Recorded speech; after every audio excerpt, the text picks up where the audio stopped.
Почитувани граѓани, почитувани новинари, во услови на неголемата економска и енергетска криза во која се наоѓа Европа и светот, се чувствуваат силни последици од она што се случува на глобално ниво, растат цените за храна и енергија.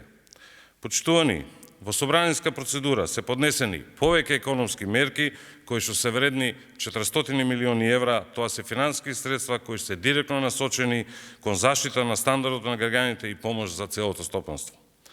Почитувани, целосно се укинува данокот на додадена вредност за основните производи на храна, односно основните производи на храна со донесувањето на овие законски мерки ќе изнесуваат 0%.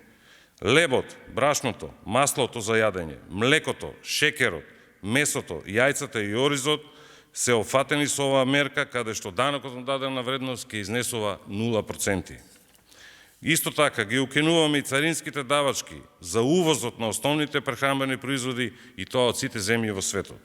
На овој начин го ублажуваме влијанието на ценовните шокови врз основните прехранбени производи. Понатаму, ја намалуваме акцизата за горива и го намалуваме данокот на додадена вредност за сите енергенси од 18 на 10%. Со оваа мерка, која очекуваме да стапи на сила веднаш по усвојувањето на законите во собранието, бензинот би требало да поевтини за 11,5 денари, а дизелот за 10 денари. Дополнително, целосно ослободуваме од плаќање на данок на додадена вредност при увоз на газ, електрична и топлинска енергија. Исто така, за наранливите граѓани воведуваме парични ваучери во износ од 3000 денари. Над 35.000 граѓани ќе имаат директен бенефит од оваа мерка, што во време на глобална енергетска криза е добродојдена. Новите 26 мерки се целосно насочени кон користење на сите ресурси на државата во поддршка на граѓаните и стопанството во време на криза. Тоа е правилно, тоа е вистинско. Денеска, на собранинска седница, се измените и дополнувањето на Законот за додадена вредност и на Законот за акцизите. Станува збор за измени со кои ќе се реализираат клучни мерки од антикризниот пакет кој го изработи владата.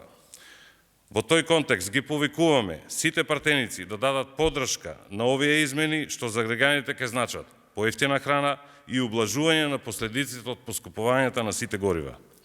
Ги повикуваме пратениците на ВМРО-ДПМН барем денеска да покажат одговорност и ако не сакаат да помогнат, барем да не одмагаат. Итноста на ситуацијата со огромната светска економска и енергетска криза налага овие закони да бидат донесени што е можно побрзо. Се работи за закони, се работи за економски мерки кои што се во интерес на сите граѓани. Ви благодарам.